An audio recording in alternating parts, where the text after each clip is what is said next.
प्रस्तावना। मनुष्य को विधाता की सर्वश्रेष्ठ कृति माना जाता है।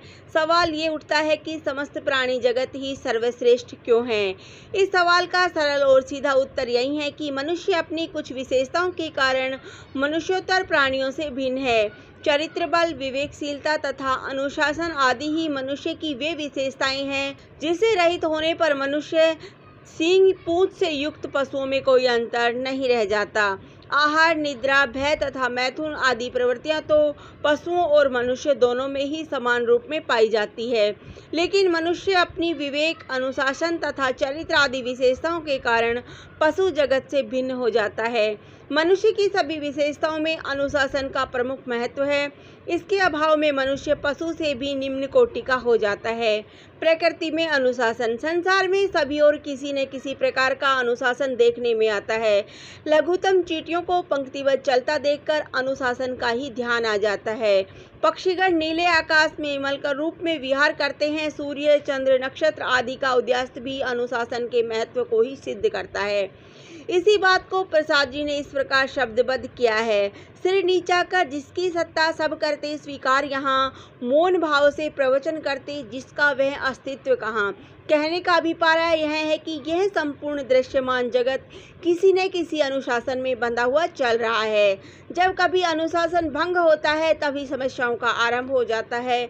अनुशासन का अर्थ ही शासन के पीछे चलने से ही व्यवस्था उत्पन्न होती है। अतः व्यवस्था बनाए रखने के लिए अनुशासन का होना आवश्यक है।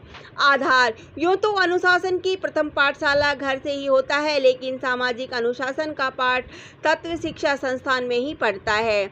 विद्यार्थी जीवन ही समस्त जीवन की आधारशिला है।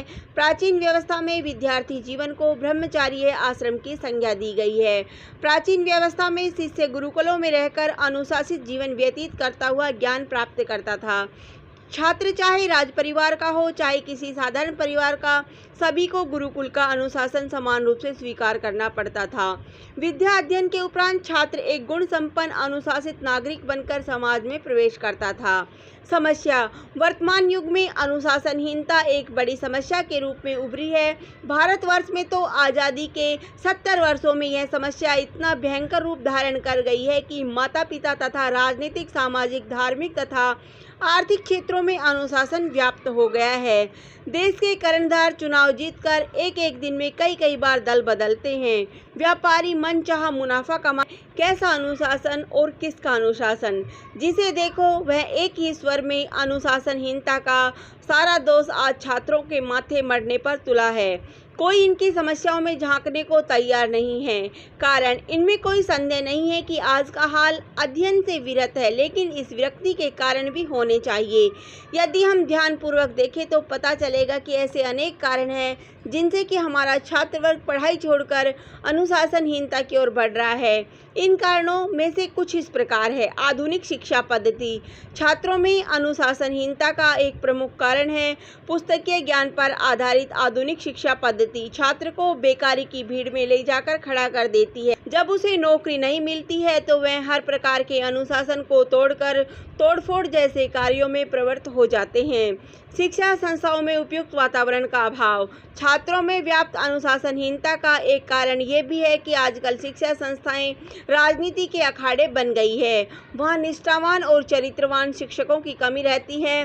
प्रबंध समिति के अयोग्य रिश्तेदारों को प्राय शिक्षक जैसी जिम्मेदारी पद पर नियुक्त कर दिया जाता है। ये शिक्षक स्वयं किसी अनुशासन को स्वीकार नहीं करते, फिर उनके द्वारा पढ़ाए गए शिष्य ही किसी अनुशासन को कैसे स्वीकार कर सकते हैं। चलचित्र और फैशन। चलचित्र और फैशन ने भी विद्यार्थियों में अनुशासनहीनता फैलाने में कमी नहीं छोड़ी है।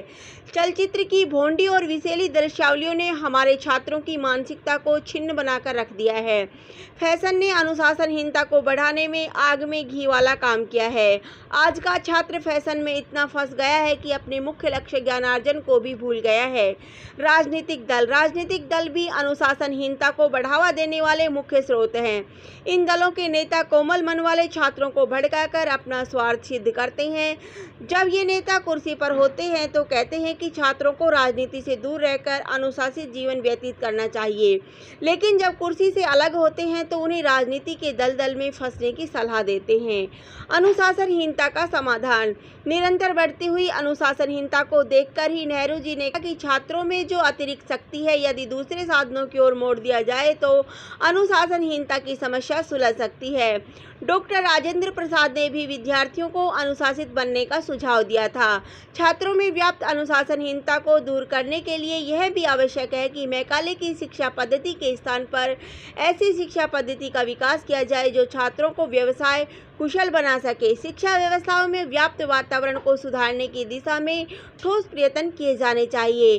अच्छे चलचित्र आदि दिखाए जाए ताकि उनकी मानसिकता को स्वस्थ बनाया जा सके। राजनीतिकों को भी चाहिए कि देश की नई पीढ़ी को तबाही की राह पर न डाले। उपसंहार। आज के छात्र ही कल एक महान वैज्ञानिक, कलाविद, दार्शनिक, राजनीतिक होंगे। वे ही देश को प्रगति की राह पर आगे बढ़ाएंगे। अतः उन्हें अनुशासन के महत्व को स्वीकार करते हुए अपने और देश के भविष्य के निर्माण की ओर प्रवृत्त होना चाहिए और प्रत्येक व्यक्ति आगे बढ़ने के बारे में निरंतर गतिशील होना चाहिए।